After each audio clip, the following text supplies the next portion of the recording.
Welcome to another episode of Bro History. It is Henry Zamota and Danny Abdeljabbar. What's up, brother? Chilling, man, as per usual. Hope the audio sounds good after this recording. So how is the new home? It's good. It's really empty right now, though. So as a result, I'm going to probably have to do a lot of post work trying to remove some of the reverb, but it's awesome. You know, it's nice to have a project or 80 and just enjoying it thoroughly. How about you? I'm good. I'm pretty good. I was just running around like a chicken with his head off. Is that how the saying goes? Chicken with his head off? Chicken with his head cut off, yeah. Mm-hmm. Head cut off. Okay. Thank you for correcting me. I've been running around just doing errands for the home and for life, but I am ready to record this podcast, and this should be an interesting episode. I have zero clue how this is going to go.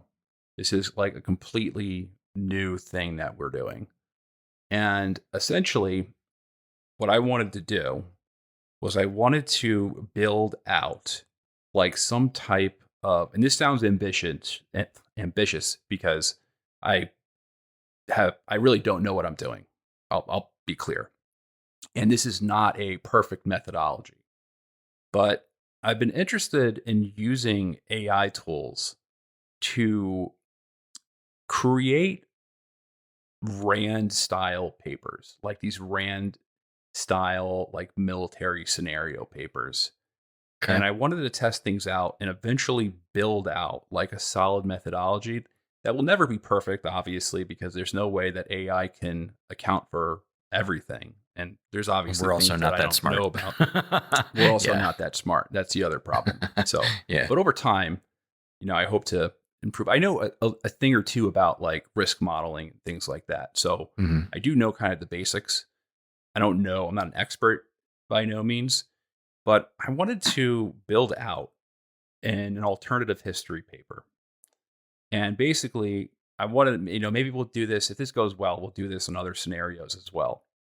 But the scenario I wanted to run was, what if Germany had won World War I?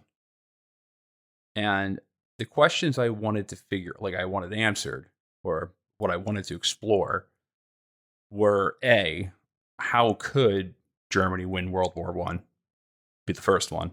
And then the second would be, what would the European or even global landscape look like if Germany had won? Because the world would be completely different. And we can only really speculate. Yeah. I'm really interested to see how this goes, because I'm curious what ChatGPT thinks about this. But just curious, like, how did you define like a win here? Right? Like the loss of Germany was, when they, signed the Treaty of Versailles, right? So they said, yes, we lose, we capitulate. Are you saying that the loss here is that, I don't know, France and the U.S. Well, the and Britain loss happened before the Treaty of Versailles. So the loss happened in 1918 when they signed the armistice with France and Britain in the United States with the Allies. So that's when the loss came to end the actual fighting. Versailles came later under the threat of blockade and further sanctions from the Allies. So right, they that's had kind of actually like surrendered. They figure out like, what is our. Go ahead. So Germany had actually surrendered under the conditions of Wilson's 14 points. So then, that's one of the reasons why they were so bitter about the Treaty of Versailles, because they weren't expecting to sign such a punitive peace deal. So really the way that, that was one of the questions that I asked the AI simulator. I'm not going to call it ChatGPT. I'm going to call it the AI simulator to make it sound more sophisticated. But the really, AI model. what I would define a win, or at least a different outcome, as just a situation where they did not surrender, sign an armistice, and not, sign a punitive peace such as the Treaty of Versailles. Right. So and why the reason I'm asking is just because if you said that the win was at the Treaty of Versailles, then would there have to be like a reverse treaty, anti-Treaty of Versailles in the other direction. And if you were saying something like, during the armistice, when Germany capitulated, then there was still the possibility that Germany just doesn't go through with signing a peace deal, and then more war could break out. That was always on the table. So is it something like that, or is it just like total annihilation? Like something like Japan style, like World War II, like with a nuclear bomb drops or something like akin to that, where there's just like no physical means to continue against Germany. So yeah, I was just curious how that what that really means. So you're defining here just they don't lose. Yeah, I'm defining as they don't lose. That's kind of the definition. So pretty and then broadly. It goes to the different win scenarios. So what's the most favorable win scenario, and what's what's a Pyrrhic victory really? So that's part of the model that I built. But I think to get started, maybe we should just go over what. And this is the most important question, and I think this would be the one that would have the most debate surrounding it. And I'm no military expert, and I'm no expert on like World War I military affairs, especially. But I do know a little bit. I know the basic story, and I know the primary battles that shifted the tides of the war. And I do know kind of like what happened, at least according to most mainstream historians. Yeah, we might have done an episode or two on the topic. Yeah. So I felt like I knew enough to put in some educated scenarios, and maybe someone's going to listen to this and be like, "Wow, you guys are idiots! Like you guys miss so much." But and that could be true. But well, make your own damn model and ask it yourself. Yeah, make your own damn AI model. And again, this is a prototype. Right. We're testing it out. You're the guinea pigs. Let us know how it goes. Yeah. So before we get into like the win scenarios or the outcome, we need to find out what would have been Germany's best chance to win. Like, where could the tides have turned? So we're going to look at the top 5 scenarios that could have changed the outcome of the war. And scenario 1 is that the Schlieffen Plan is successful. So the Schlieffen Plan was the the initial military strategy by Germany, and what their goal was while Russia would mobilize, their plan was to go cut through Paris and then sweep down in. Excuse me, I said that wrong. Cut through Belgium. Go through neutral Belgium and then sweep down and then march on Paris. And that's how they were going to win the war. And then they were going to take the troops from the Western Front, and then they were going to allocate them all to the east. What ended up happening was that Belgium put up a resistance and they couldn't move forward. But I'll get deeper into that.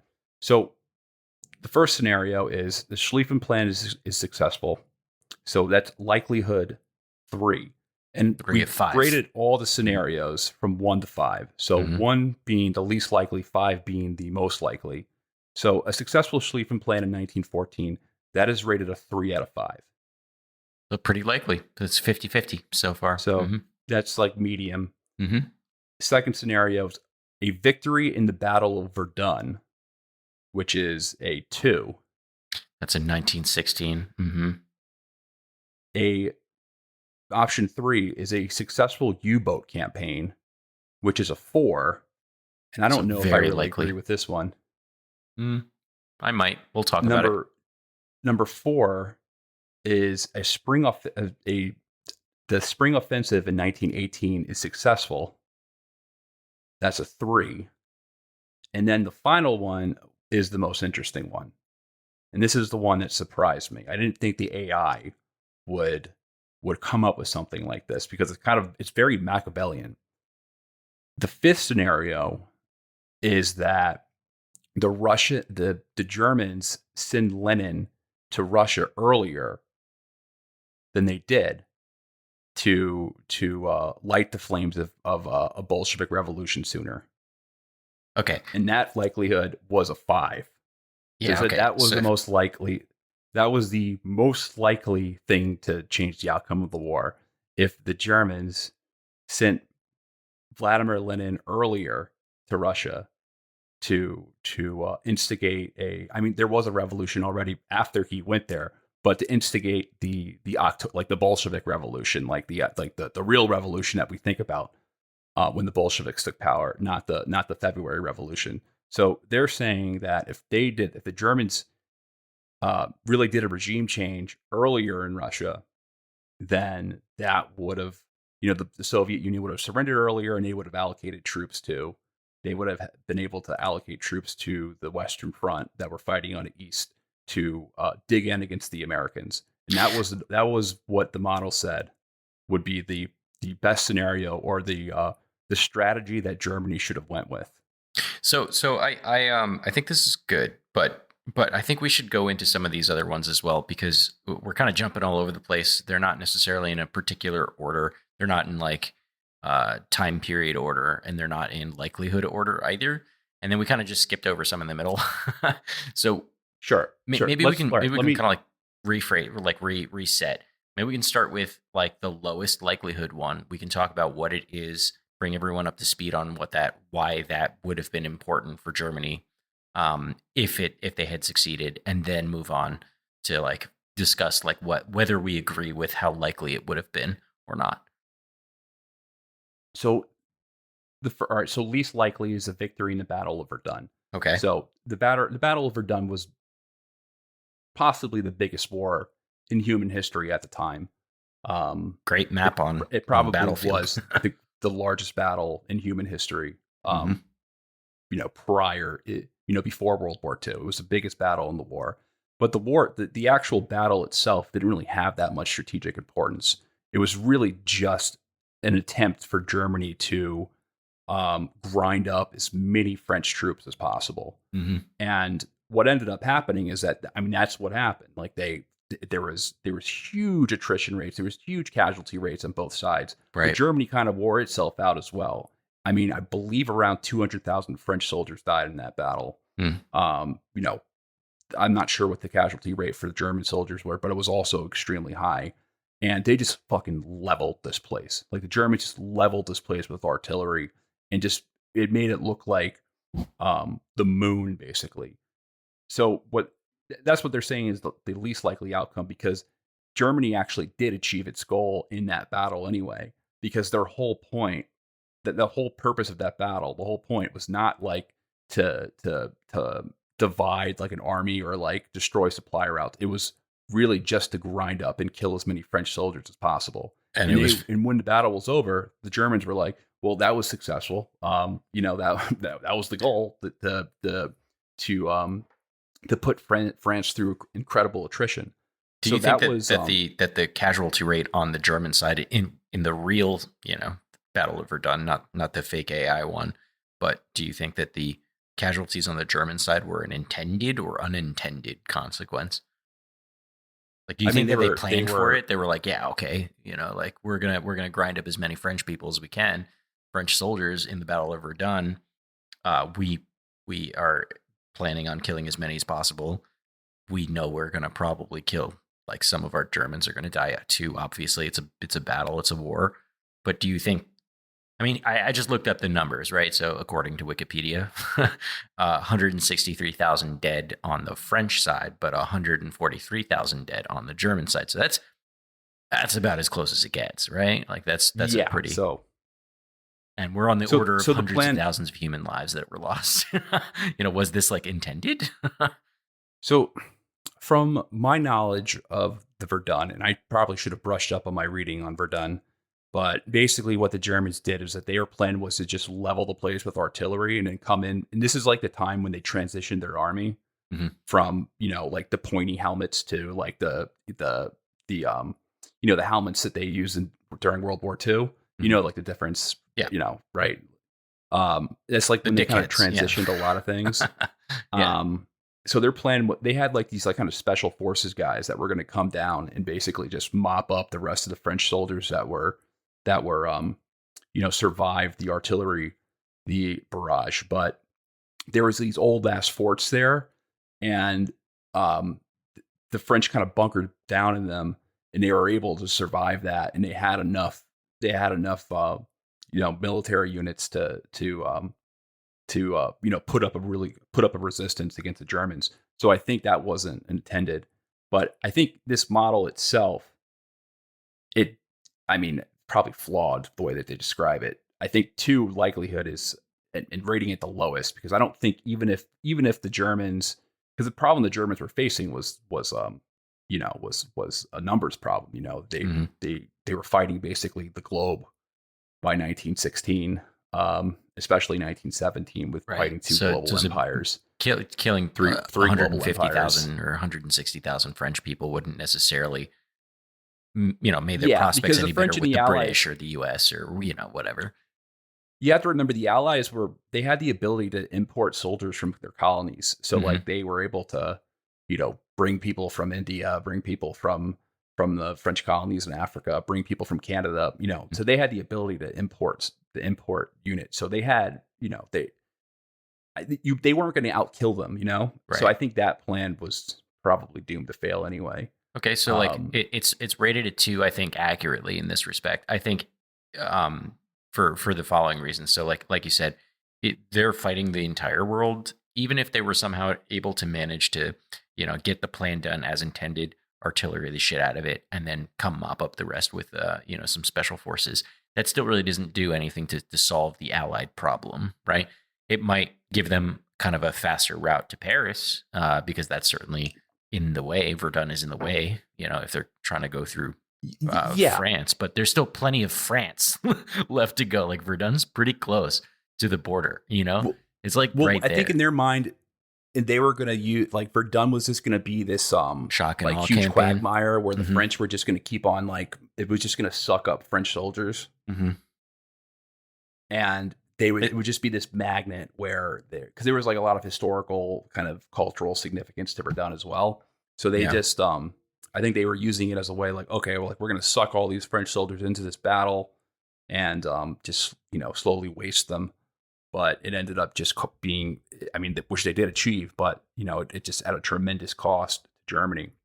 So I could see that why that's rated number two. That's two, as in the least likely outcome.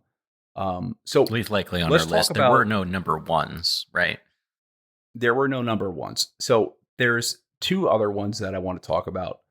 So Number there's the threes. Schlieffen plan, which I Hmm. briefly went over, but I think it's worth describing it, because this is where I think Yeah. most historians would say this would be the chance where, if things went right, this is where they would have won the war. And this was certainly what Germany was hoping to do. Right. They weren't hoping to get into a war of attrition. That was actually the last thing that they wanted to do, Right. because they're in the center of Europe. Like, that's madness to fight a war of attrition. Hmm. That was basically German foreign policy, is to not fight a two front war, and ended up being, I mean, that was Hitler's foreign policy too, where it Right. was like, we're the last thing that can possibly happen. What That's will always going to doom be a us if we German get into a two German front war? policy. Like no, forever. Like they're never going to want Yeah, to fight a two front war. yeah. I mean, Hitler's foreign policy, and, like, the foreign, it wasn't really actually that divergent from the foreign policy of basically like every other German executive. Hmm. So I mean, they kind of stuck with it. They kind of stuck with those basic tenets. But if you look at the Schlieffen Plan, so the Schlieffen Plan was a plan to, at the beginning of the war, to knock France out of the war quickly, and then they would turn those troops in the west. They would turn them, or allocate them to the Eastern Front to fight Russia, which in their mind was actually the troop, like the bigger enemy, the more intimidating enemy, because Russia's population was huge.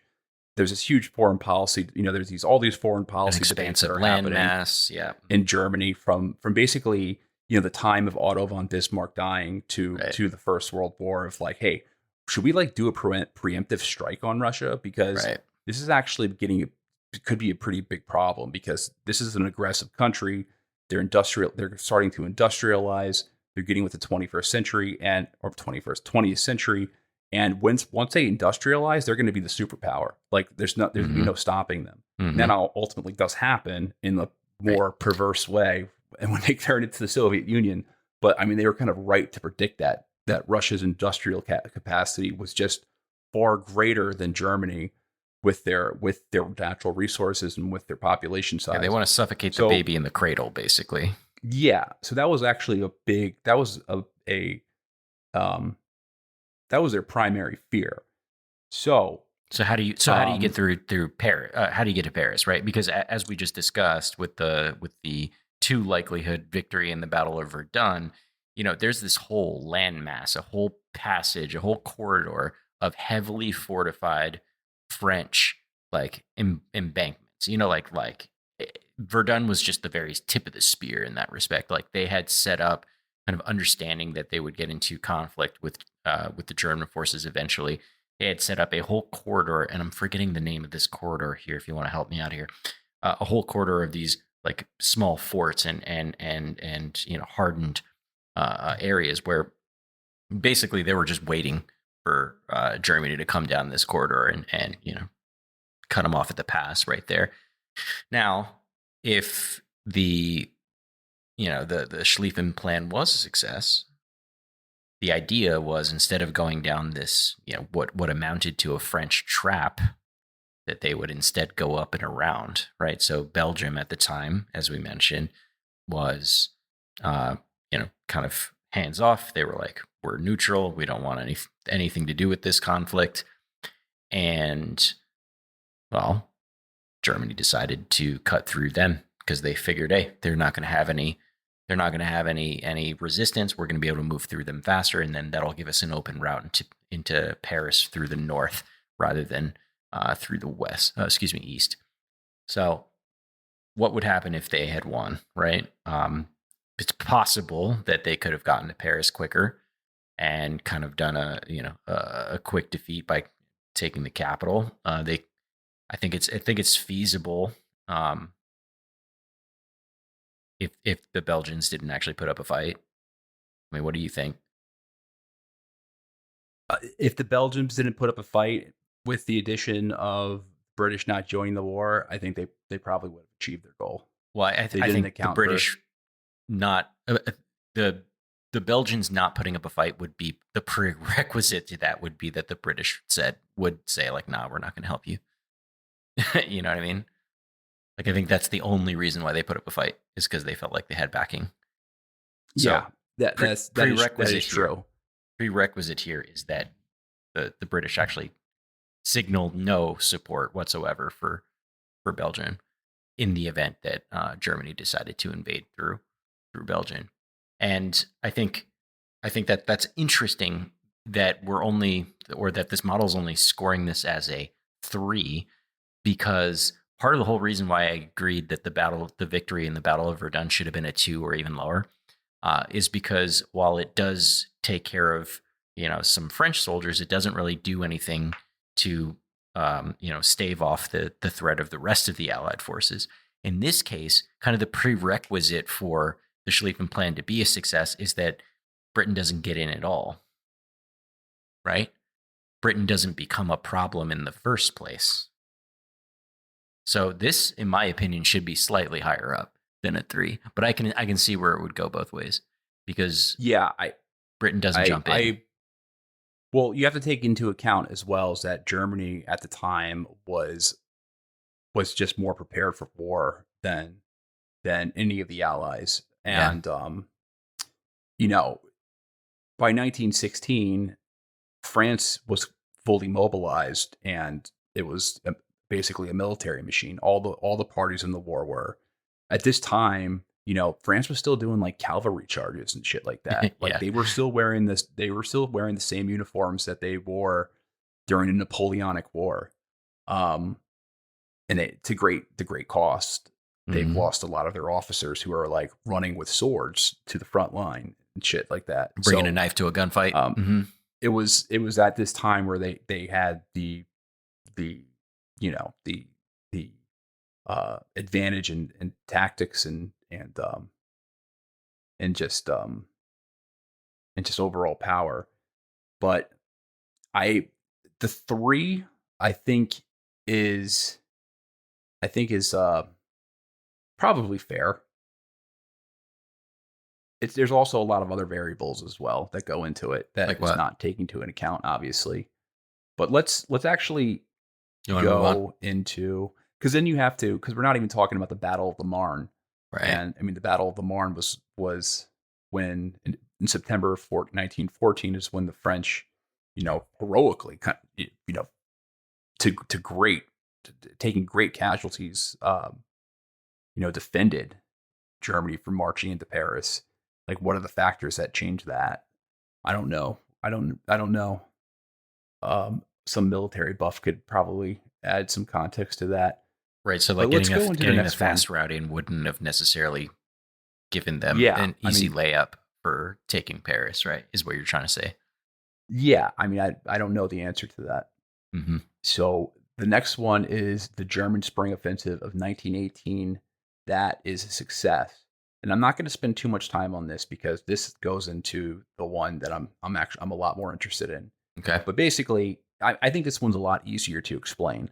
So the German offensive of 1918 was the last attempt to win the war, and this was after Russia had turned into the Soviet Union and signed a peace deal with Germany.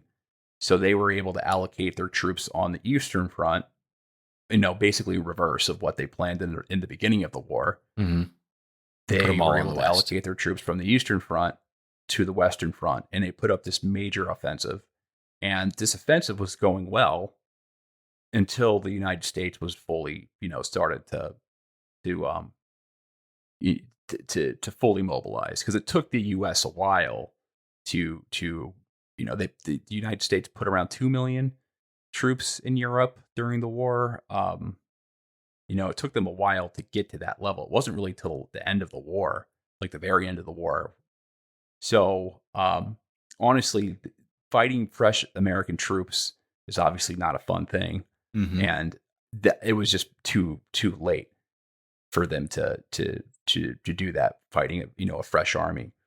Now this is why, and I'm going to skip the U-boat one just because I don't know enough to really add Well, let context me to just it. say one thing about this U-boat one. So what we're saying is that the Germans are successful in their ability to cut off British supply lines using U-boats, and I think that that's rated as a 4 with good reason, because it's not just it's taking out that primary issue that we've been talking about this whole time, which is, how do we get rid of the Allies, right? Like, how do you get rid of the axis of people that are allied against you? And making it so that they can't cross the channel is a really good way to do that. And actually, I think this should be a 4 or even a 5 in my opinion, because that same successful U-boat campaign would either dissuade or completely stop the U.S. from even thinking about crossing the ocean blue just to get over here and help out. Because if they were successful in completely stopping the British, what's stopping them from stopping the U.S.? So I actually think it's a pretty important one. But I agree with Yeah, you. you're right. I agree with you that I the just next think one's a little more. it's self-explanatory. Mm-hmm. Um, but this is the one that, so the last scenario ties into the spring offensive. So that's why I Mm-hmm. want to talk about it. And this Yeah. was the one I was most surprised to see. Like, Okay. I was like, really? The robot is telling me to is because I the way I prompted it was that the future, so advise um German leadership on how to win the war, That's knowing funny. knowing knowing that the United States will eventually join the war, declare war on you in I 1917. wonder what kind of That's the way I prompt. German fan fiction or Yeah. fucking despotic fan fiction it had to read and train from in order to come up with some of these scenarios. So let me just lay out the background about the Russian Revolution, um, and what happened, because I think this is confusing for a lot of people. Because I was certainly confused when I first started reading about this. Um, so in 1917, Lenin is in exile and he's in Switzerland. And basically, what he's doing in Switzerland is he's scheming on how him and his cohorts are going to take control of the Russian government. In February of 1917, Tsar Nicholas II, his government collapses. However, the provisional government that took his place, they remained in war. And this was mainly due from pressure from both from The the French and the France. British, Yeah. the France, who were basically threatening to withhold a massive amount of aid if they were going to lead the war effort, because Mm. it wasn't just economic aid from when the war started, but the French basically, like, they've invested a shit ton of money into Russia Mm-hmm. prior to the war, and that was Mm-hmm. one of the reasons why Russia was able to industrialize so quickly in the early 20th centuries, because the French were just pumping money into They were into bankrolling them, basically. Russian factories. They were bankrolling them, so they were Mm-hmm. threatening to withhold aid from them. So they were like, all right, well, we got to stay in the war, because otherwise that, we're going to go completely get bankrupt, and this new government is just not going to be legitimate at all in the eyes of, the international community. So they stayed in the war. Now, in 1917, the Russians launched a major offensive that was basically just stopped stone cold by the Germans, and they ended up taking around 200,000 casualties. And between the units that were killed and captured and wounded. So just to go over the timeline real quick, and back in 1917, so this happens in March 1917. There's a big protest in Petrograd that escalates into a massive strike. Um, this was against all the food shortages and stuff like that. Tsar Nicholas II, he abdicates in March 15th, 1917, which is the official end of the Romanov dynasty, and this provisional government is formed. The U.S. enters the war in 1917. That's when Congress, to be Couple more weeks specific, later, yeah. In April of 1917, that's when Congress approved the resolution declaring war with Germany. Lenin returns on April 16th, 1917, and he arrives with German assistance. It's called the man, I forget the word they call it. The silent train. Was it the silent train ride? It was some word, or the seal, or I think it was called the sealed train, Mm-hmm. because they sealed him in the train because the Germans were nervous that he would get out of the train and start, like, instigating or agitating factory workers to revolt against the Germans. So they, like, sealed him up like Hannibal Lecter, basically. Sounds like And they they, sealed him up like he had COVID or some shit, like he's a yeah, disease. Yeah. like he Yeah. was, like he was infected with, like, Ebola or something. Yeah. So they, he gets, they Can't send let him him get off his in April. communist cooties all over our country, right? Yeah, which eventually happens, unfortunately, for Germany. Yeah. Yeah. At least the So, east part of a Germany, self-fulfilling prophecy. the eastern part. So April, Lenin returns in Russia. In June of 1917, that's when American troops first start to arrive in France, which is like a small number at first. So this is not really, they're not really tipping the scale of the battle in the summer of 1917. July 1st, 1917 is the Kerensky offensive. This was the offensive that I was talking about, which fails and further demoralizes the army.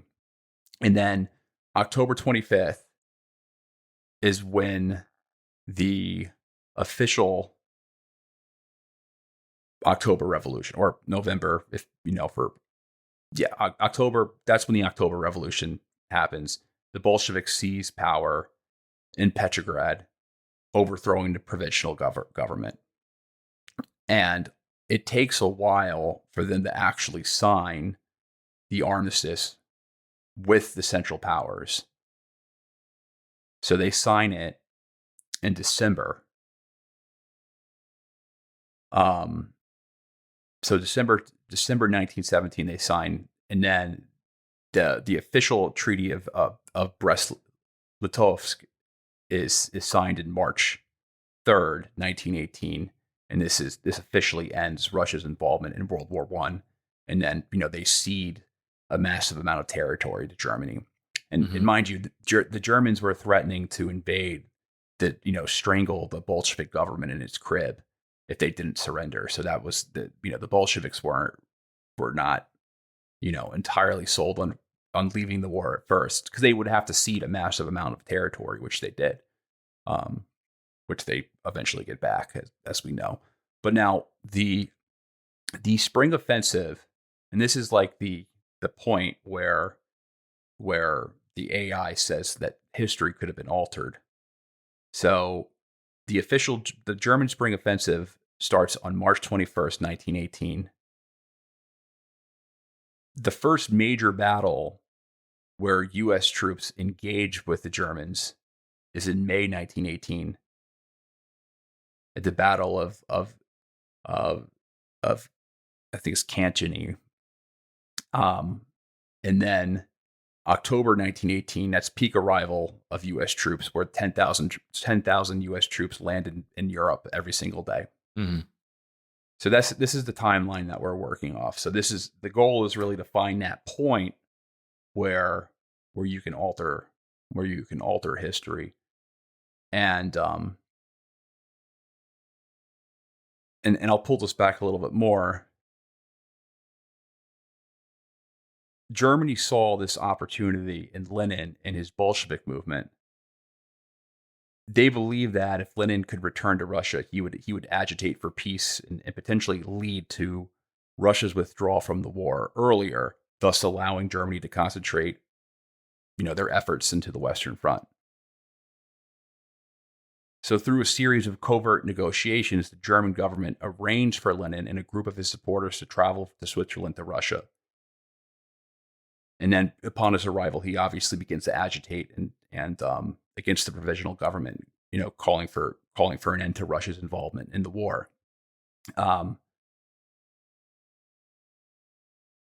Now, So, where should I go with this? Let me just ask a question, because I want to make sure that I'm not like reading into the fake scenario, and this was the actual events. The actual events, as it was that in April of 1917, that's when they send Lenin back to Russia, right? In April of 1917.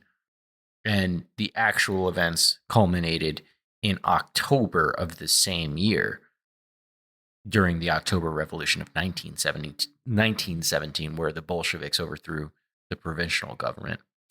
So we're saying Lenin's agitation only took 6 months between April and October of the same year.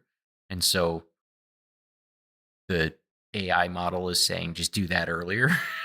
Because the AI model, so here's what the AI model is basically saying. It's saying that the provincial government was weak already, and they could have pulled off the revolution almost immediately. So I don't know if I don't really know how to test that, of like, or if a Russian expert would have to give an assessment, like, agreed, okay, like agreed. a provincial government was very weak.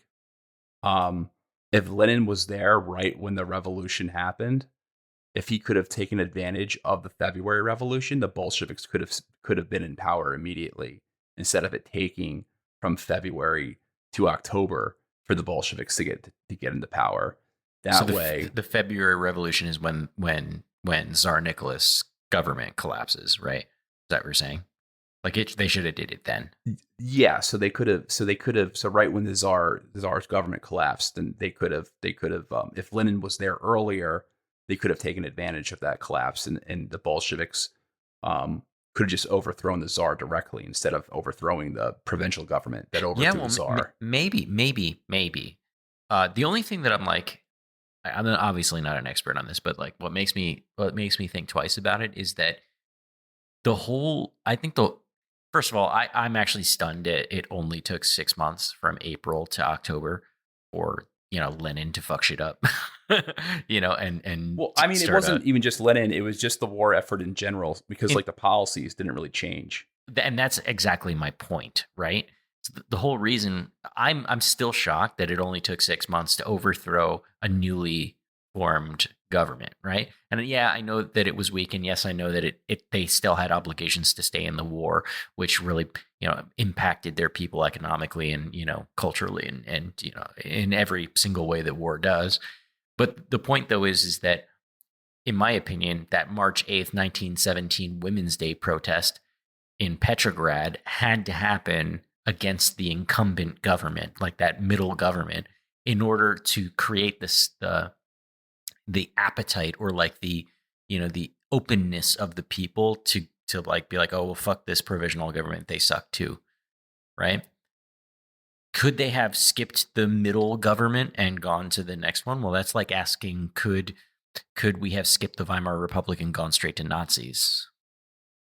Maybe, but I don't think so, because I think there had to have been problems with that middle government such that the people were so much more open to entertaining wildly different ideas. Because like you said, the provisional government and the czar government, not really all that different.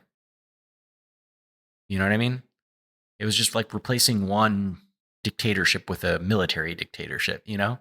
It was pretty much the same foreign policy, the same economic policy, the same everything. And that's like easier to stomach for people, right? Like, US elections, it's like, okay, cool, we go from Republican to Democrat, Democrat to Republican, and that that appeases some people, but for the most part, it's not really a whole lot different, Like imagine trying to make the argument that we're going to go from like democracy to communism overnight, like with one election. Like that's harder for people to stomach, I think. I don't know. I'm having some trouble seeing it. A comparison, it was like, the US signs the Constitution like right after the end of the Revolutionary War. Mm-hmm. There had to be a government in between that for there to be a, before the US officially, the US official government started. Right. So that could be a comparison, but I understand the point. Like, maybe people needed to see a revolution play out for them to tolerate a more aggressive one, mm-hmm. with the more, I guess maybe at the time they didn't see it, but ended up this way with a more malicious government with a more malicious and radical intent for them to, they had to see one government fall and go through the revolutionary process. Even if they didn't see the malintent. Tolerate another one. Yeah, I mean, even if they didn't see the malintent, right? Or, hindsight being 2020, we see the malintent, but maybe that's not how they saw it. That wasn't even like the issue. The issue was that it was just so wildly different, right? Like the idea of communism was just so wildly different from the style of government that the people were used to at the time. It's like a very, well, very let's go different. through. Let's go through the recommended. So here's the recommended timeline of actions. The alternate so this scenario. Is what the AI. This is what the AI says the Germans should have done. Okay. So October 1916, initiate discreet diplomatic and intelligence efforts to prepare for Lenin's safe passage, begin negotiations with neutral countries to ensure Lenin's secure transit. November 1916. That's really early. That's even before, like way before the Nicholas II abdicates. So yeah, they're saying that to do this prior to the fall of Nicholas II to start these negotiations, and to start this process of getting Lenin to agitate a revolution even before the Tsar's government falls. So 1916 established communications with Lenin and other key Bolshevik leaders to coordinate the logistics of his return.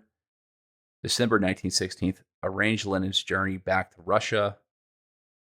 January 1917 facilitate Lenin's immediate integration into the revolutionary activities, provide covert support to amplify his influence and accelerate the revolutionary movement. And I'm actually not that educated on how much support the German government gave Lenin after he even arrived in Russia, if he gave them support at all. I agree with you. I don't know how much they were helping him. I also just don't understand what the motivations were for Lenin to play ball with the Germans in the first place. Weren't they effectively like expelling him? He was playing ball with them because he was getting back into Russia to take over the government. I mean, yeah. They were expelling him from their land. Yeah, but his goal, his whole, I mean, he was the guy. His whole plan was to take over, to go back and take over and establish a communist dictatorship in Russia. Mm-hmm. So he was going to grasp at any opportunity. But that doesn't Um, sound like a revolution of the people. It sounds like a revolution plotted by the governments of a foreign nation. You know what I mean? It seems like I mean, antithetical to the whole idea of communism. the Bolshevik Revolution was not a revolution of the people. It was it was a coup. Well, It was yeah, a it coup was. I just think by ideologically, it's kind of tenuous. the idea. It's not really that consistent. How could you say he speaks for the people when he's being backed by the Germans? That Exactly. Lenin was a hypocrite, Right. dude. This guy Lenin was probably the greatest political genius of all time. Hmm. To what he pulled off. I don't think there's really anything comparable to what Lenin pulled off. Well, I'm yeah. I not mean, saying that within it was 6 months, moral what he did. I'm within saying six that he months, was he undid an entire provisional government. yeah. Like I don't So, think there's anyone like he's like kind of he's a giant when it comes to political maneuvering and just what he was able to achieve mhm. from his early days as a revolutionary who was actually exiled early in his revolutionary career Right. to what he eventually what he eventually pulls off. So let's just assume that he knows what he's doing and And he he has the has the skills motivation to do so. to Yeah. motivate. Let's just assume that he would be able to do this at any time frame during Okay. the war, at the Okay. very least. So that we're at Um, January 1917. He's, integrated into the culture again. He starts up his revolutionary activities. Maybe the Germans help him a bit with, that revolutionary movement. But no, that's where we're at right now. so yeah, facilitate his return in 1917, February 1917. The earlier presence of Lenin and his leadership could intensify the existing unrest, leading to the February Revolution or a similar event earlier than it historically occurred. And then when Lenin's leadership, March 1917, with Lenin's leadership, pushed for an earlier Bolshevik takeover, leading to the rapid destabilization of the provisional government. So April 1917, negotiate the Treaty of Brest-Litovsk, or a similar peace agreement with the new Bolshevik government, effectively ending the war on the Eastern Front. And by May 1917, redeployed German troops from the Eastern Front to the Western Front to prepare for an intensified offensive against the Allies. So for Germany to win, they would have to start the offensive about 10 months earlier than they did. That's like we're going through all this, and really the end game is that all this had to happen. So sending Lenin earlier and basically instigating the Russian Revolution earlier. If they were able to do that 10 months earlier, they would have had the Well, they would have um had a year for from they would have had a from year before the Americans actually did their major assault. because that was the clock that they were facing. It's Right. like, when are the Americans going to fully mobilize? Right. And they did not beat the clock because the spring offensive was going well at first. So that's I'm going to stick with this scenario going forward. Okay. So now we're That dealing because happened. this was judged the most likely. Mm-hmm. This is the only 5 rating that we got, Okay. and it's also the most interesting one in my mind. Mm-hmm. So we're now We're saying that past happened. how Mm-hmm. could they win the war. This is the alternate history. Right. Germany wins. Germany instigates the Russian Revolution 10 months earlier, and they start their spring offensive in basically, I guess my dates are getting crossed right now. They start the spring of they start their offensive 10 months earlier than they did. Let's just keep Mm-hmm. it simple. So maybe we can look at like, So all right, cool. They were able to pull off the conditions for a win. Like, what happens now that we've done a Bolshevik revolution 10 months earlier, and Germany can start preparing for American troops. Maybe we can do the same thing that we did for some of these likelihood things, and then look at like least likely to most likely, and then go from there. How's that sound? there's one extra score that I added to this. Okay. So now there's a likelihood score, still from 1 to 5. and now there's a favorability score from 1 to 5. Okay. So there's And what is the likelihood and favorability favorability. score? So like favorable outcome to Germany, Oh, so judged on. they So want it the most. one is the least favorable, 5 is the most favorable. Got it. And so the first one is German strategic dominance. So basically, they wiped the French and the Allies out. So this likelihood was 3, favorability 5. So basically, just wipe out Second, militarily, yeah, right? basically just a complete military win. Okay. Number 2 is stalemate and attrition leading to split. So the German offensive achieves initial success and creates a gap between British and French forces, leading to a protracted stalemate where the Allies struggle to reunite their forces. That was the outcome. Um, so that was likelihood 4 and favorability 4. So basically, this is more of a fair type victory. So they fight to a stalemate, Mm-hmm. and then 3 is this one doesn't really make any sense, so I'm just going to skip it. It just damn you AI. Let me And see it. that's Hang on. what.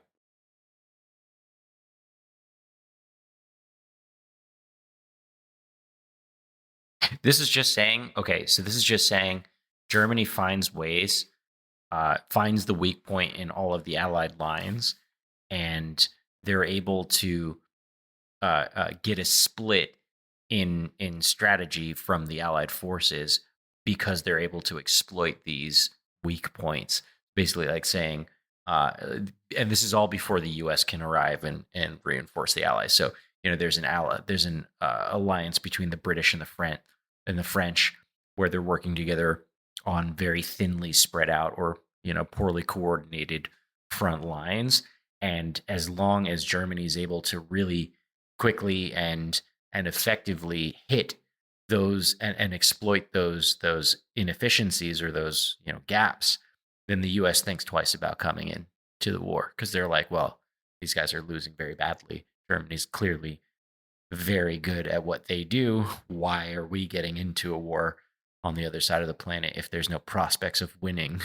you know, um, Yeah, so I I mean think it's fair to it's say. it's very favorable for the Germans. That's why the model gives it a 4. But it likely? Probably not, because we actual history has shown that the Germans were very smart and they tried to find ways to poke holes in the French and British front lines, but to no avail. Right? Like it's easier said than done.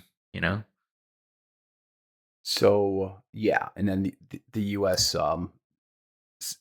They basically cut their losses with all the money they gave to Britain, Mm-hmm. because that was the main reason why the U.S. went to war, is because they had lent Yeah, we did a whole episode on why the banks brought A us into the tremendous war. amount of capital to run Yeah, the war, and they were like, we we need to want our get in money now back. because they're going to lose without us. Yeah. Um, okay, so next one is German win scenarios.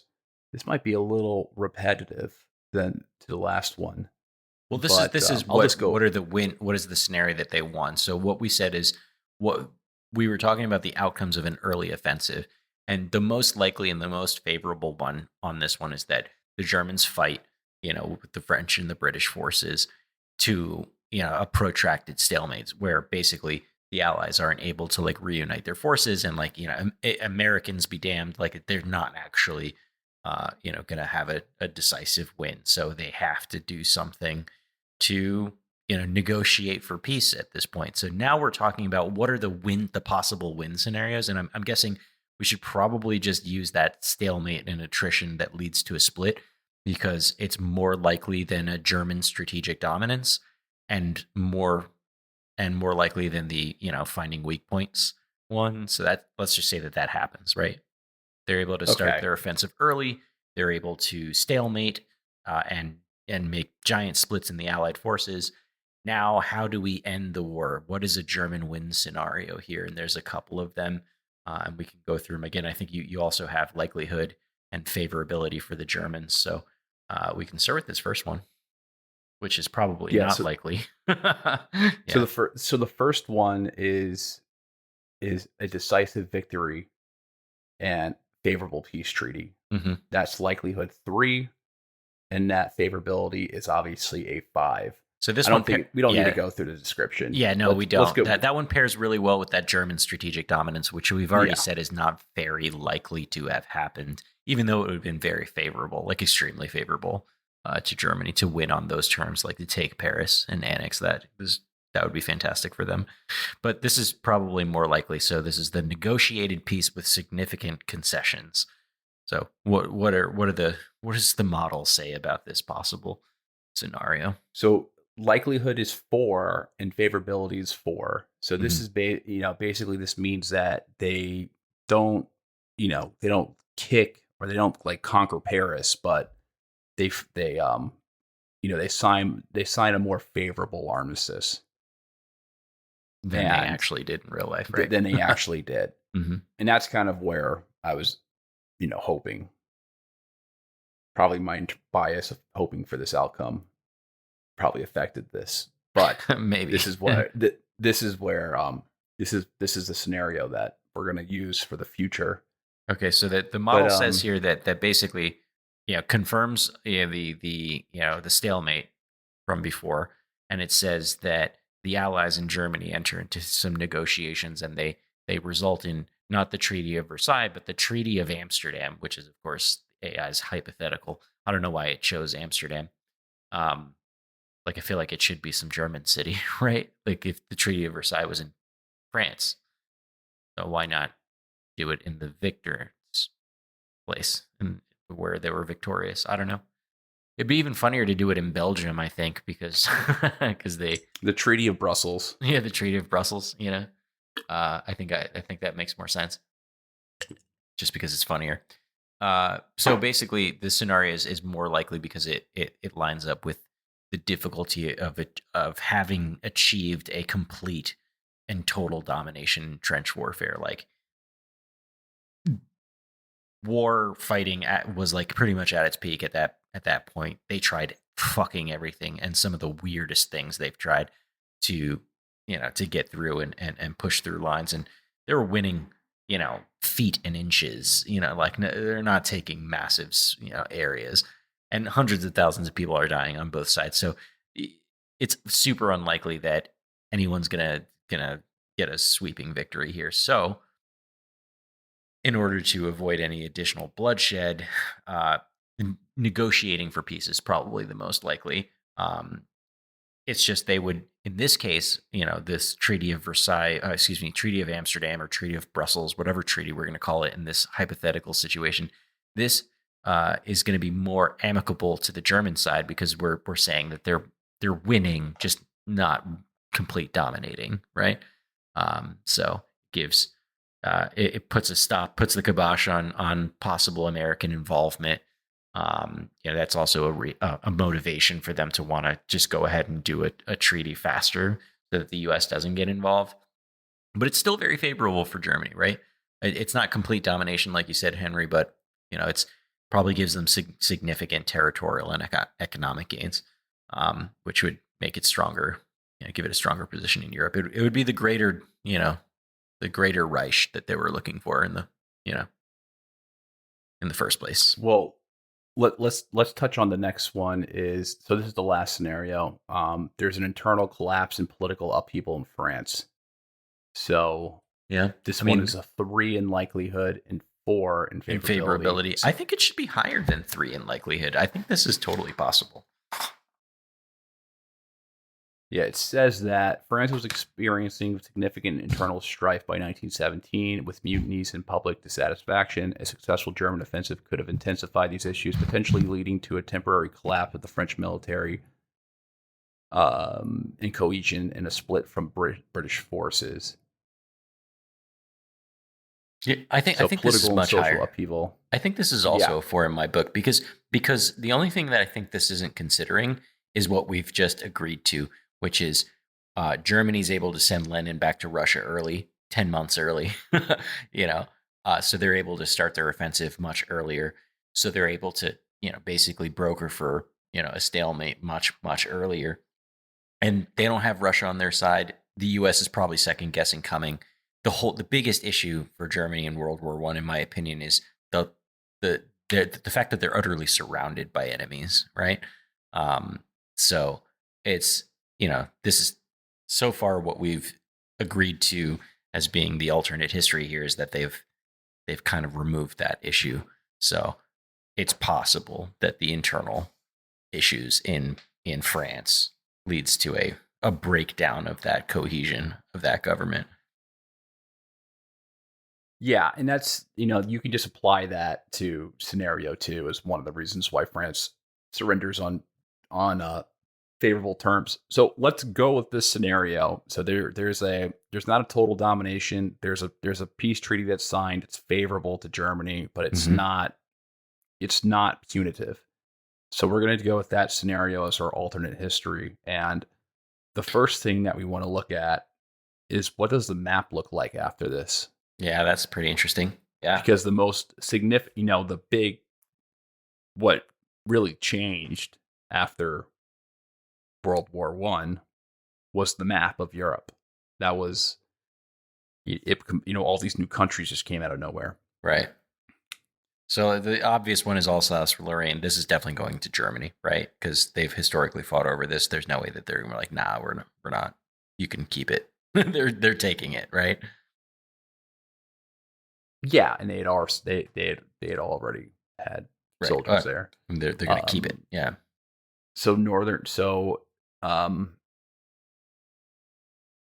Alsace-Lorraine remains part of Germany. Northern France, Germany might annex some strategic territories to serve as a buffer zone, though not extensive due to the negotiated nature of the peace. Okay, so maybe they just don't take too much of France. Yeah, they don't want to make France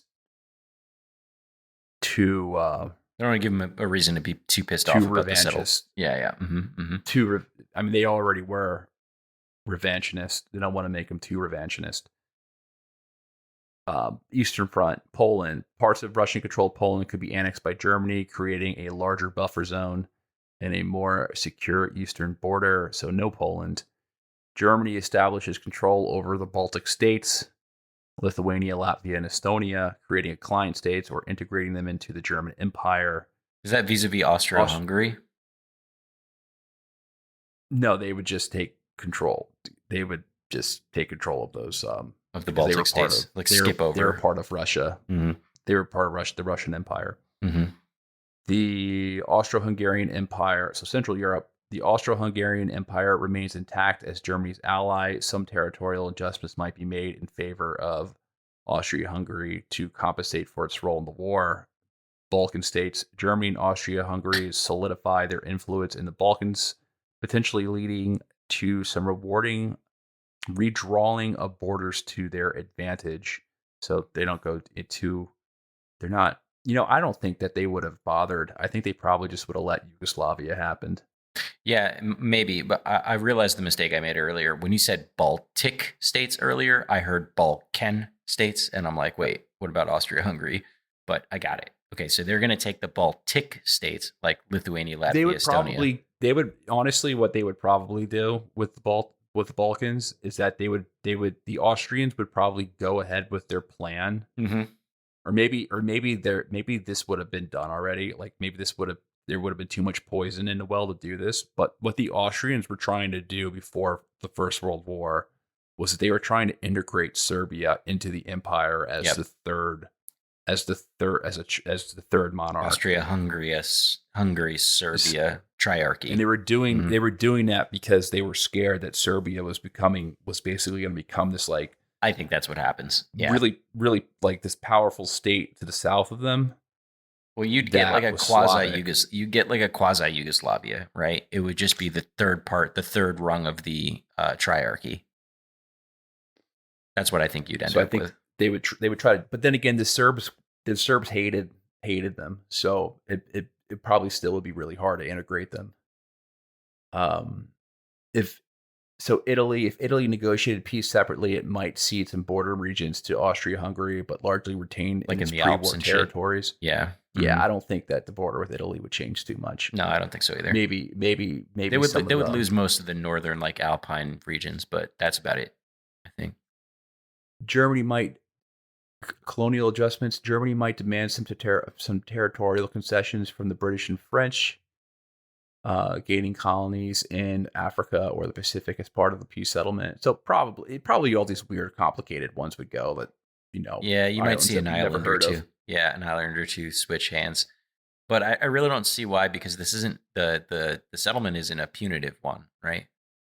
Yeah, So I don't really see how that. I I just don't they see would this one. probably Yeah. what I would think is that if they made a peace deal, is that they wouldn't actually touch the colonies. Yeah, I don't think They so would either. say, "Hey, like we're not going to touch your colonies." It's like one of the that would probably bring them to the table. Yeah, Like we're not going to yeah. touch any colonies. Maybe they may even concede some of the colonies because In Africa. Germany, Hmm. like German colonies, were actually like a way bigger hindrance on them than a Yep. benefit. Yep. And the only reason why they wanted them They in the first place is because they felt like, oh shit, why is everybody else getting in on this action and we're not? Like, we're Germans. We should be able to have them too. But now they've just gained all this extra land, right? They got Russia, excuse me, they got Poland, they got the Baltic states like Lithuania, Latvia, Estonia, um, parts of the Balkan states uh, might be under their direct influence or control. So they wouldn't really need an African colony. They wouldn't really need a Pacific island or like a Caribbean island or something like that. They just don't need that. They would have satisfied that itch that the German population had for land and conquest just naturally. I just don't think they would need it. So you're right. I think they would yeah, actually I don't give up think some of their colonial possessions because it was just a pain in their ass anyway, you know? it could have been a sign of goodwill, but Hmm. I don't they wouldn't touch. I don't think they would touch their Yeah, I colonies. don't think so either. So yeah, so visualizing the map. So Germany has expanded to include Alsace-Lorraine, parts of northern France, and eastern Polish territories.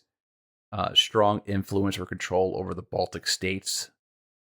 Austria-Hungary maintains its pre-war territories with potential minor expansions in the Balkans or from Italy. France reduced in size, losing Alsace-Lorraine and potentially some northern territories. Forced to pay reparations and demilitarize certain regions. Russia loses control over Poland, the Baltic states, and possibly parts of Ukraine to Germany and Austria-Hungary. Internal instability following the revolution and subsequent civil war.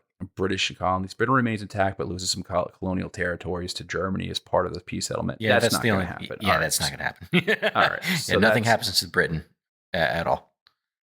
They they're just going to stay. keep their Yeah, Britain's just probably just going to have to eat the financial loss. yeah, And exactly. maybe I mean they probably would have just been like just stop attacking us and we won't do anything to you. Yeah, but Um so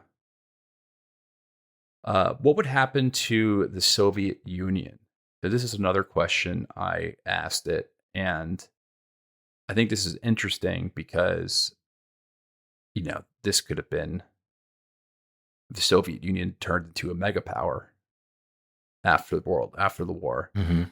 So, what is the first scenario? Prolonged civil war and fragmentation. So this is a 4.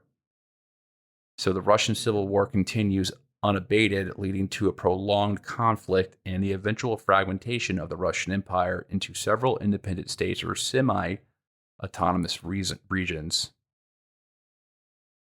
Hmm. Given the historical context, the Russian Civil War was already underway, and the Bolsheviks faced a significant opposition from the White Army and various nationalist movements. The instability caused by Germany's victory in the Treaty of Brest-Litovsk, Brest-Litovsk Litovsk. could exacerbate these tensions, making a prolonged civil war and fragmentation highly likely.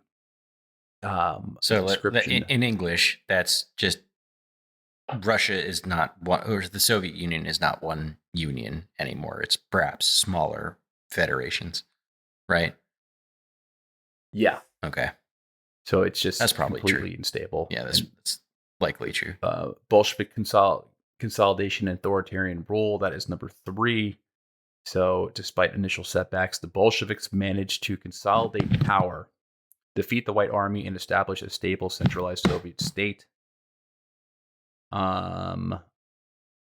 While the Bolsheviks historically succeeded in consolidating power, the increased instability and territorial losses to Germany might make this process more difficult. Okay, that's self-explanatory. I feel like that kind of already Intervention in happened, part. you know? Yeah. So, Third sure. scenario: intervention and partition by foreign powers. So, I mean, this happened too. Yeah. The continued civil war and instability in Russia prompt intervention by foreign powers, including Germany and possibly other European countries. This leads to the partition of Russia into spheres of influence controlled by foreign powers, reducing the likelihood of a Mm. strong unified Soviet Union. This is a 2 in likelihood, meaning it's a low probability. I just don't see it. Well, I don't, at that point, like most of the world had been at war, and nobody's really interested in just starting new shit everywhere else, right? Like France is licking its wounds. You know, Britain's not trying to start new shit. The Americans never even got involved in the first place, so maybe they're the most likely to fuck around in Russia. You know, because they never got involved in the war in the first place. Um, they weren't like thinking about destroying communism after the war to the same degree. I mean, they were thinking about that. That's not entirely true, right. but they weren't going to go back to war. Like, the whole reason why they stopped in this hypothetical scenario and in the real scenario, everyone was exhausted. Well, because this is the end. Like World War I is like the end of it of a pretty long string of isolationist policy in the United States, right? So we would assume that if they never got into World War One, that they would just continue that isolationist policy, right? So Well, that happens. So we're going to go through each country. So, and the U.S. will be last. okay, So what will happen to Britain? So well, we're scenario gonna skip over one. France, or Oh, did I skip over yeah, France? let's do France first. Okay. So France. Scenario one: political instability and internal conflict. This is a 4. France experiences a significant political instability and internal conflicts in the wake of the humiliating defeat.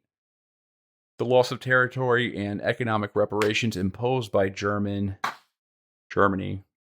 exacerbate the social and political contentions, leading to civil unrest and potentially violent uprisings. So that is a 4, and I think that would probably be the case. I do too. What do you what to be more specific? And I know this is the next one. The rise of an authoritarian or fascist regime is only a 3, and I just don't. I just see if we're saying political instability and internal conflict is very likely at a 4. Wouldn't we just, as a natural occurrence, see an authoritarian or fascist regimes spring up like if they're paying reparations, if they're being forced to demilitarize in certain areas, if they're they're probably have a lot of economic hardships. Isn't that just how authoritarian or fascist regimes just come into power? Like when they're these revanchist like countries who have something to prove, pop up. Like wouldn't I just find that to be very likely. Like you could see something. I would see something in France happen, something more like the Paris Commune. I think would be more likely because France, throughout its whole history of modernization, it experienced a lot of political unrest. Obviously, the French Revolution, the Paris Commune, right? And the Paris Commune was started as it was instigated, or not instigated, but one of the reasons why it happened was actually their loss against Germany in the Franco-Prussian War. Mm-hmm. Because people were so upset and humiliated by the loss that, because Germany marched, Prussia marched through Paris as it was kind of like a dunk with their balls in their face type move. They're like, yeah, like they teabagged them. They really rubbed it in France. And that's what that was one of the reasons why there was so much hatred to their political class. So I could see something like that happening, and then like a military strongman, like Napoleon type. Probably not as like intelligent and skilled as Napoleon. Takes control of the government after large scale political stability. Uh, okay, what is number 3? Democratic resilience and recovery. So this is a 3 in likelihood. Despite the defeat in harsh peace terms, France manages to stabilize its democratic institutions and embark on a period of recovery. Okay. Maybe. Yeah, maybe. Who knows? Let's go on to Britain because we're already an hour and 20 minutes in. We still have some other stuff to discuss. So Britain, economic strain and social unrest would be scenario 1, which would be pretty obvious. That is a 4 in likelihood. I think that's self-explanatory. We don't need to go into it. This is the interesting one. Strengthening of the British Empire. Despite the defeat, Britain focused on consolidating and strengthening its global empire by leveraging its colonial resources and maintaining strong naval power. Britain seeks to recover its economic and political strengths, ensuring its continued status as a global power. I can actually see that. I can see them developing like some U-boats just after the experience of having to deal with other U-boats. I think there would be an arms race between them and Germany for sure. Yeah, I think they probably a naval arms race. They wouldn't collapse by any means. They would probably just get back into what they're good at, and that's empire building and building ships and shit. Yeah.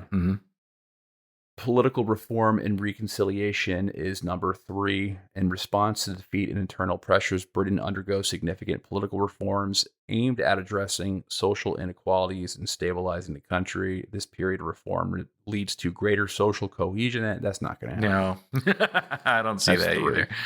Yeah. And everything ends happy. That's number 3. Right. They go woke. That's basically. 3. Kind of a cop-out, I think. The AI is just fucking being nice. Yeah. What would happen to the U.S.? That is the most important thing. Isolationism. We live in that country. I called it, dude. I didn't even read this far. I called it. Number 5 in terms of likelihood, isolationism and internal focus. That they're disillusioned by the war and the outcome. In this case, in our scenario, they didn't even join because they didn't think it was worth it in that respect. They eat their losses of all the funding that they gave, to people like the British and the French, and they go back to isolationism and just like, being off to themselves. Well, this scenario that we're running, the U.S. does enter the war, but it's too late. So they put troops capacity, in Europe, right? And because they were already putting troops in Europe, but they don't reach their full mobilization, but they're still like, oh, we just sent all these people to die. Maybe instead of losing 100,000 soldiers, they lose like 20,000 soldiers. Right. Maybe we should have built that into the scenario. But again, this is in either case, whether they joined or not joined, the fact that they did not win would probably, because they had already had years of isolationist policy anyway. And the idea to act and join this specific war in Europe was kind of a wild departure from their, domestic and foreign policy for many, many years before that. So they would probably just fucking do a knee-jerk reaction, be like, nope, we're going back to isolationism, right? Like, no more. Well, that's what they did. That's what they did anyway. Yeah. So it's just would have happened, period. But not really, though. I mean, people say that the U.S. reverted into isolationism after World War I, but the U.S. was like really heavily involved in European affairs after the war. That's underexplored. Like just all the the U.S. was really heavily involved in like German resettlement of debts, and because U.S. The U.S. were the British owed the United States a lot of money. Yeah, and the British were dependent on the reparations from Germany to pay back the United States. So the United States was heavily involved in that process. They were just, after the war, the they were very upset about basically what Britain and France did to all these empires.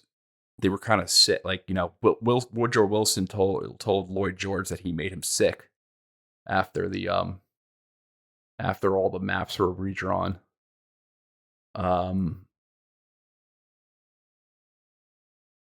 Economic boom and global influence, that is a 4. And increased military preparedness and global engagement, that is a 3. So these are opposed to each other. Okay. Shall we I don't go know into about the I don't know next? about an economic boom. I don't. I do see them wanting to increase military preparedness if they had gotten in and lost, or if they had just never gotten in the first place, but were worried that maybe the Germans would try to come over across the seas. So I could see that last one, but I think the economic boom was like historically, like as a result of the success of the war, not from a loss. I don't think that would somehow revert to, the war machine wouldn't revert back to an economic powerhouse much in the same way that it did when they won. In actuality, I just don't see that. So the next prompt, in my opinion, is the most important geopolitical matter in the world. And it's been the most important geopolitical matter for 150 years, since the birth of Germany. And that is Germany's relationship with Russia. I think that is like defining, Specifically the Soviet Union, right? at this point, the Soviet Union, because the Soviet Union exists in our alternative history. But the question is what do German Soviet relations look like? Because now, instead of the Weimar Republic dealing with the Soviet Union, we have the German Empire dealing with the Soviet Union, Right. which the German Empire and the Soviet Union are probably the most diametrically opposed regimes that you could possibly think of. Mm. So what do their relations look like? Because you would imagine that a German military staff, in my mind, let's just say if the Soviet Union, they go through some internal strife, but they eventually kind of get their stuff together and they are able to utilize a lot of the resources they have and continue on the industrialization pact. I think the Germans would be like plotting. That would be like their primary focus is like, all right, like we need to preemptively attack the Soviet Union before we become a satellite, before they become a satellite state. That's what Germany's fear had always been, was that Russia would become so strong that they would eventually become a satellite state. That's what one of Hitler's big fears was, is that they were eventually just going to become subservient to the Soviet Union. I think it turns into a bit of a Cold War. I think this isn't listed as one of the possibilities, but I think it's just Cold War between the Germans and the Soviets. I think their relationship is tenuous, and I think they both see each other as a threat for many reasons. The Germans see them as a threat because they have all this land and all these resources, and they were prior to the war being heavily invested in by the French and the British to industrialize, and they did so quite rapidly. And you're right, Henry, if they're able to like post-war put their shit together and kind of endeavor to really build a powerful economic powerhouse, they would be a threat to the Germans, but not necessarily a threat in the military sense, right? They'd be a threat in the in the power dynamic threat. Whereas Germany to the Soviets, in my opinion, would look at them as like, okay, well, technically, the only reason why the Soviet Union was successful was because Germany made it so. Remember, Germany put together the machinations for Lenin to go to the Soviet Union in the first place, Germany assisted Lenin in this hypothetical scenario. When we were talking about it, they were doing some covert interactions to help Lenin, gain political relevance faster, right? So, in one way, there'd be this cognizance among the higher ups at the Bolsheviks that we only exist because of Germany, but we hate Germany and everything that they stand for, because they're like completely against the whole idea of communism and socialism, right? So like they stand in bitter rivalry with one another from a economic and political standpoint. So I think that they would not like each other, but that it wouldn't rise to an entirely hot war, or like, hostile, like physically hostile engagement. And so what happens when there are two people that are kind of afraid of each other but also don't like each other very much, that don't actually fight each other directly ever? Well, that's just a cold war, right? That's what happened between us and the Soviet Union. Well, that is number. So a hostile competitive relationship is 4 on Mm-hmm. likelihood. Mm-hmm. And then, so that is indeed the most likely outcome. And then 3 and 2, I don't think are very likely. Or no, excuse me. Yeah, 2 and 3, which are rated. So pragmatic cooperation and economic exchange, that's a 3. And then alliance against common enemies, which is a 2. So I don't think. Okay, so I pragmatic think that was cooperation is like they're like, fuck it, if you can't beat them, join them, and they help each other. yeah. I don't think that would happen. Yeah, me neither. All right, so let's go to the big question that everyone wants to ask. Yeah, So the question is, what happens to Hitler? it's a really good question. So what does like Hitler's career look like? Because Hitler, we're going to assume that Hitler survives the war, and he returns home as a decorated war hero still. Mm-hmm. But this time on the winning And side, now he's victorious. and not on the losing side. He's part of on the winning side.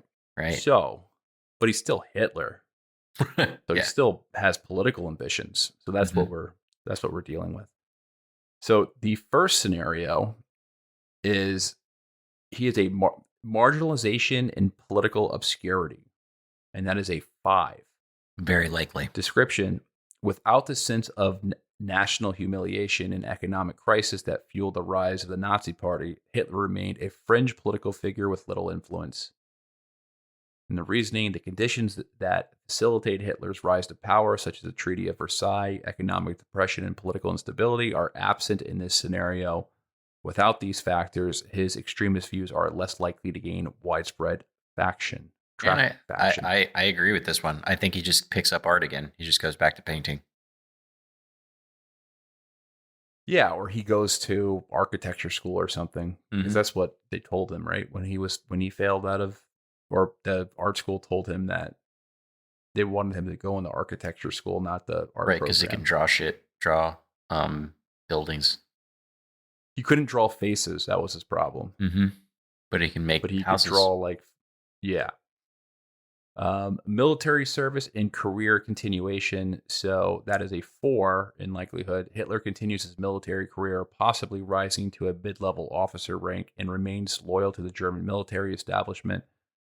Given his service in World War I and his dedication to the military, it is plausible that Hitler would continue to serve in the armed forces, especially if Germany is military successful and not stable. I don't see him doing that. I don't either. I see him becoming a politician. Yeah, definitely over a career military service person. I mean, I might be misremembering this, but I thought like his involvement in the war was somewhat limited in the first place. So you can assume that his involvement in this fake World War I scenario would be equally limited. He just never really struck me as like a career military guy. No, man, he was a guy who he was definitely a I don't want to say he was at odds with like the conservative Prussian military staff, but he was definitely different from them. Yeah. He was more of a a eccentric type that I don't think would have fit in with like the Prussian. I just don't see Yeah, I that don't being. see it He either. was an Austrian. He was an Austrian Catholic. You know what I mean? Like he Hmm. was not. I don't see him like being a career military guy. Um, Imprisonment or execution for extremism. So that is a 3. Hitler's extremist political activities and attempts to incite unrest lead to his imprisonment or execution by the German authorities. So this is assuming that he is politically active, Hmm. or he's still um, not just politically active, but he's still an extremist. Yeah, I just don't Exile see or that. I don't see immigration. this either because he did for the same reason as the first one.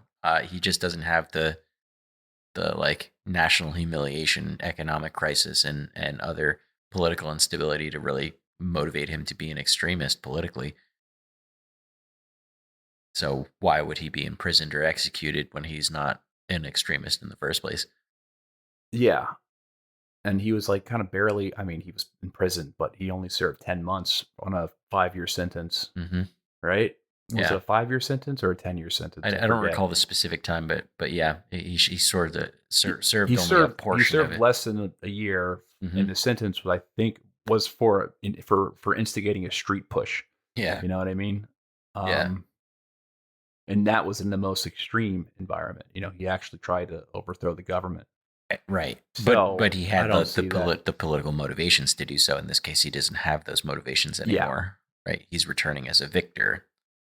Um, So the next one is exile or emigration. So facing political marginalization, um, he is exiled from I Germany don't or see just why. leaves. Yeah.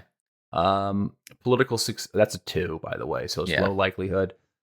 Political success in a different context. Hitler adapts his political strategy and rhetoric to a new context, finding success in a different political movement. Um, that's a 3. I I don't actually really see think this that pretty one's. likely. I mean, I You do? yeah, I think the whole charm and charisma, not don't take this as a soundbite of Hitler. I mean, like he's undeniably like a politician, right? The way he speaks, the way he engages a crowd, right? He has a certain amount of charisma to him. And, to the extent that was that developed because of the national humiliation and like his experience in losing a war, maybe.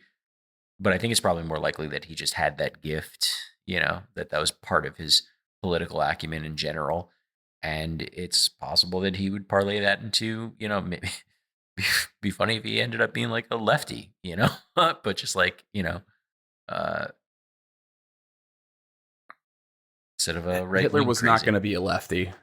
If you you know? if you read his stuff, the stuff that he wrote when he was living in Vienna, Hmm. um, before he disavowed his Austrian citizenship, basically because he thought it was like gross how all the ethnicities were living together. Um, he he wasn't going to go that route. Well, when I So say lefty, I don't mean woke. I just mean like liberal, So, no, I know what you mean. He was going to be like he wouldn't his politics wouldn't change. Like he would still have his politics, his right wing politics. It's just that I think the scenario is he wouldn't be able to exploit the the economic conditions, right. the public dissatisfaction.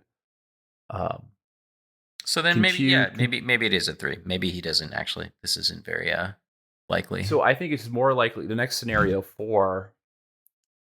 Oh well, actually, the next one is He gets assassination by assassinated, but political like, opponents. why? But like, Yeah, why bother? So that's a exactly. 2.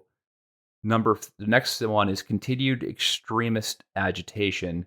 Hitler continues to agitate and organize extremist political activities, becoming a perennial thorn in the sides of German authorities, but never gaining significant power. Given his ideological fervor and determination, it's likely that Hitler would continue his political activities, albeit with limited success. That is a 4. I think that is actually a more likely scenario. Yeah. Do you think he maybe like comes up with the master race ideas, but from the opposite direction, right? Like because Germany won, the master race was proven to be the master race, and therefore, kind of go down that avenue to say we need to kick out, all of our I undesirables. think Like, do you I think think that's a that, here's the thing. There there still would have been Marxist in Germany. Mhm. There still would have been a lot of socialists. There still would have been a lot of Jews. Yep. And I think he still would have um Germany still probably would have had wouldn't they still just went through a horrible war. Mhm. So there would still be a recovery process. So there would still be Something to opportunity gripe about. Mhm. to gripe about. So I Mhm. would think that he would continue on on that path, Yeah, then I like agree. just join the the Christian Democrats or something. You know what I mean? Mhm. Like Yeah. I think he would have Or been or or the next point, or which kind the of ties Social in pretty Democrats. it ties in pretty well with that one, which is he just joins a fringe right wing group, which is also a likelihood for according to this model. So he just joins some fringe right wing group. It could be the Christian Democrats. It could be someone way far, on the far right on the political spectrum, even than that, right? Um, Yeah. those two things So kind of go hand that in hand. goes with continued agitation. Yeah. So the next one is academic or writer or political ideology. That is a 2, and I think that's more like a 1. Yeah. There's no chance that he was going to be a writer. I mean, if you ever read He's not a very Mein good Kampf writer. is like my I mean, he kind of orally wrote, he kind of orally explained and had a ghostwriter who kind of put it in the text. But the reason why is because he wasn't like an academic type. He didn't have like um, this formal education. So he- that's just not the route that I wouldn't see that. In my Mein Kampf, it's basically just like a political pamphlet of why you should vote for the National Socialist, other Right. than like some grand ideology. And in this case, there's no Um, need for a National Socialist Party. yeah. And then the last one is change in ideological focus. So that just goes with like joining another political party. That is a 2. I think we've already hit that one. Um, oh wait, actually, this one's more interesting than I thought. So Hitler shifts his focus from extreme nationalism and anti-Semitism to never mind. Yeah, it's just I boring thought it shit. said Yeah. something else. Yeah. No, Okay, definitely a that's a two. 2. All right. So we're at so all of our scenarios, there's no like, Hitler the messianic figure. Mm-hmm. He either fades into obscurity or Or he just joins the fold with whatever's going on in the first place. yeah. Mm-hmm. Okay, so the last one, I don't even know if it's worth going to this one. I said, what will be the top 10 risks to the new peace? And maybe we could just fly through these because we're already an hour and 30 minutes in. Sure. So, political instability in defeated nations, Yeah. that is high. Of course. That's 5. Yeah. So this one I did impact and likelihood. Mm-hmm. So High I changed the impact, model a 5 little bit. likelihood. Yeah. Mm-hmm. So high impact, 5 likelihood, Yeah. which is easy to understand. Um, economic strain and reparations, high, 4. But not German reparations, other Yeah. countries' reparations. Yeah, totally. Mm-hmm. Nationalism and revanchism, so high, that is 4, Yep. and specifically in France, which we touched on. Geopolitical rivalries and alliances. The shifting balance of power in Europe could lead to new geopolitical rivalries and alliances. So that is high. That is 4. Yeah, but who would okay, so yeah, it's probably likely that people would look for additional alliances, but like who would they turn to, right? Like would the British and the French join forces again? Like I just don't see that, I don't know, because like like go the for a round two. So British policy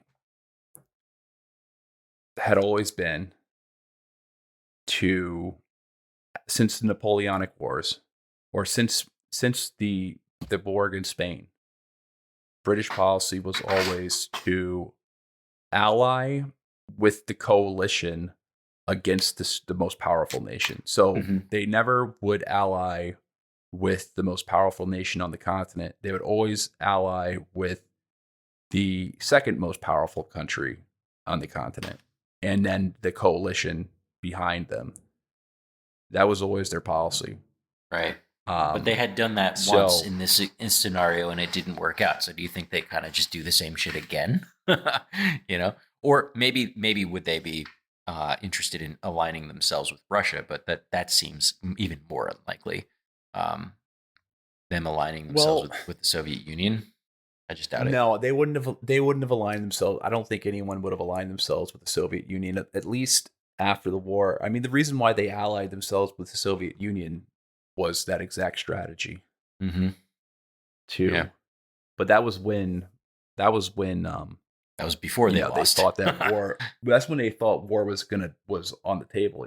Like they Right. started making overtures to Stalin in like 37, 38. They started talking to him. Mm-hmm. And then when they signed a deal with Hitler, they were obviously thrown for a loop. Mm-hmm. Um, All right, so this next one, geopolitical rivalries and alliances, which we basically touched on already. You know, new balance of power in Europe. Other nations might seek to counterbalance German dominance. Specifically, I think we're calling the Soviet Union as that counterbalancing point, which would lead to new conflicts or a new arms race or like a Cold War, as we said. So very high impact for likelihood. So pretty highly likely. I agree with this one. Kind of moving down the list, colonial tensions. Well, we already kind of said that they probably wouldn't. Germany probably wouldn't take many colonial possessions from others. If anything, they'd probably give up some colonial possessions just to, you know, to placate some people. So I just don't see this as likely. Ideological conflicts. I mean, we're setting this at a medium and 3 likelihood. There's always going to be ideological conflicts, and there always have been. So of course, economic disparities and trade disputes.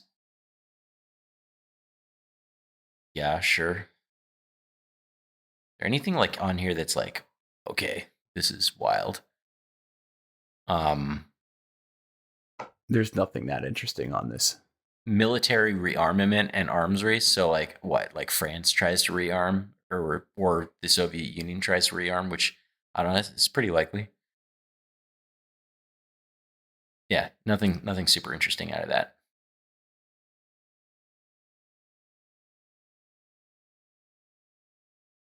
Okay, You want to just so the final one. yeah. What are the chances of another world war breaking out? So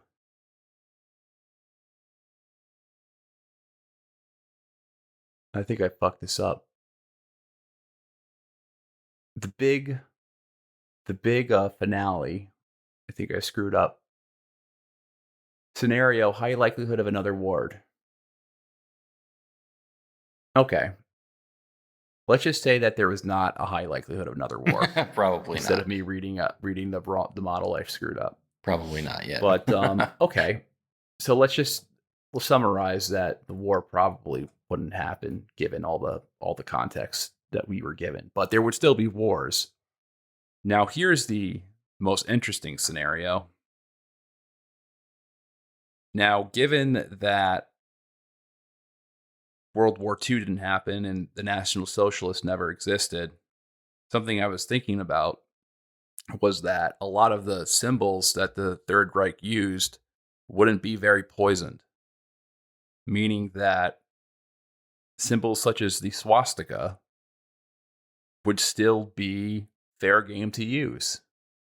It wouldn't mean racism and murder to most people. It would hold on to its old meaning like good fortune. Yeah, red, white, and black flags wouldn't be bad flags necessarily. So the the scenario that I ran, it's not on our notes because I did it on my phone, but I said there were most like since there's no National Socialist, would the swastika still be a poison symbol? And the answer is no. And I got the prompt to say that because it was a symbol that meant goodwill, it would eventually be adopted by corporations in their logos. So I wrote the scenario that Bank of America starts using the swastika in their logo in I this new I hypothetical think that's world. just such a stretch.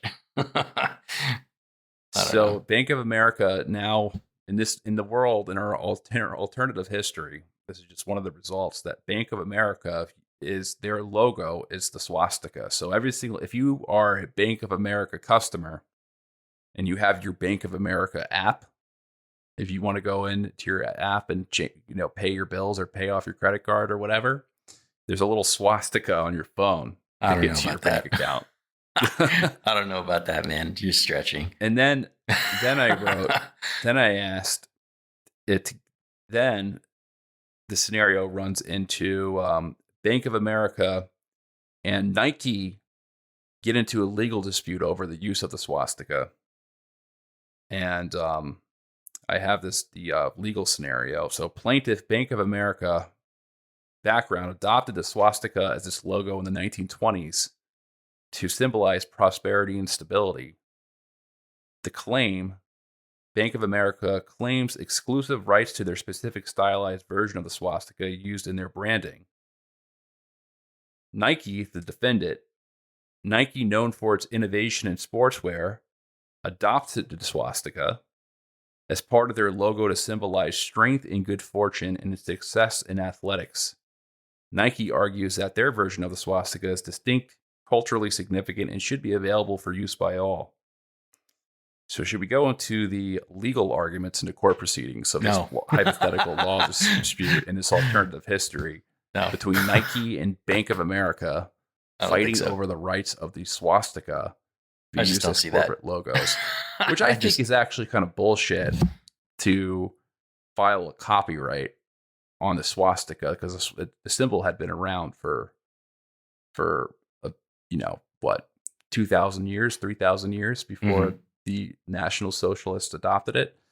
I find something but it kind of wasn't funny. like in vogue in any way. Like the reason why it popped up was because fucking Hitler was into strange occult shit from around the world. It wasn't like, oh, swastikas were like popular. Like this wasn't like a popular symbol that was like everywhere. This was just strange shit that Hitler liked. I think the swastika, there was like a building when he was in school when he was a kid, like a building that he used to pass on his walk home from school used to have the swastika had a swastika on it, and he like loved the symbol, and that's where it came from. So, but it's funny though. Sometimes you'll see people like throw up a swastika, and then they'll be like, "Oh, what do you mean it's not National Socialist? It's been a symbol for 2,000 years, man. It means infinity, man, and good fortune." You're like, sometimes the symbol's just so poisoned that Yeah, you just don't use it anymore. even if the original creator of it or the original intent of it meant something positive, that you just have to deal with the realities that symbols can become poisoned to most people, So it's just interesting. It's funny. I know some people will get offended by that, but this is hypothetical history where Hitler never became a powerful icon, and there was no horrible atrocities that took. I mean, we'll probably have to leave the scenario open because who knows what else could have happened in this new world order that's created. But I don't know. Interesting thought experiment. Very. Yeah. Very imperfect, I might add. Very biased, but based on our own very personal biased. opinions. a lot of incorrect methodologies and desired outcomes probably went into the into the prompts that I used for most of these, even Probably. though it wasn't like a desired outcome that Germany wins World War One, but I just wanted to see Like what would happen? where, because we wouldn't exist if history changed that much, right? Right. Like even if a world event like that, because I think about it, my grandma and grandfather met because my grandfather was stationed in a military base in Tulsa, Oklahoma, and Right. he was from New York, and my grandma was from Tulsa, Oklahoma, Right. and he met because he was in training camp, or he was in a military camp to go fight the Korean War, which probably wouldn't have happened if World War II didn't happen. So if all these things changed, there's no way that my family ever would have like met. Same. I mean, same. Me too. The whole reason why I exist is the whole reason why a Puerto Rican Palestinian exists is because my father's family was expelled from Palestine or Israel during the Nakba and eventually made their way over to, the United States vis-a-vis Jordan. But I mean, they would very likely just stayed in the desert somewhere, and therefore I wouldn't exist. So Yeah. So you don't want to go fuck with history too much. yeah. Okay. I think we've upset enough people. If they've stuck around this long. Okay. Thanks, guys, for listening to another episode of Bro History. If you want to support us, make sure that you subscribe to the podcast, rate and review us. That is the number one way to support our show. You join our Patreon as well. Danny, would you like to add anything? Nope. How about our YouTube? Oh yeah, we do YouTubes. It's easier to talk to us that way. So if you have opinions about how we do things here, turn to the YouTubes. I respond quite frequently there. Let us know. Cool. All right, guys. Peace. Peace.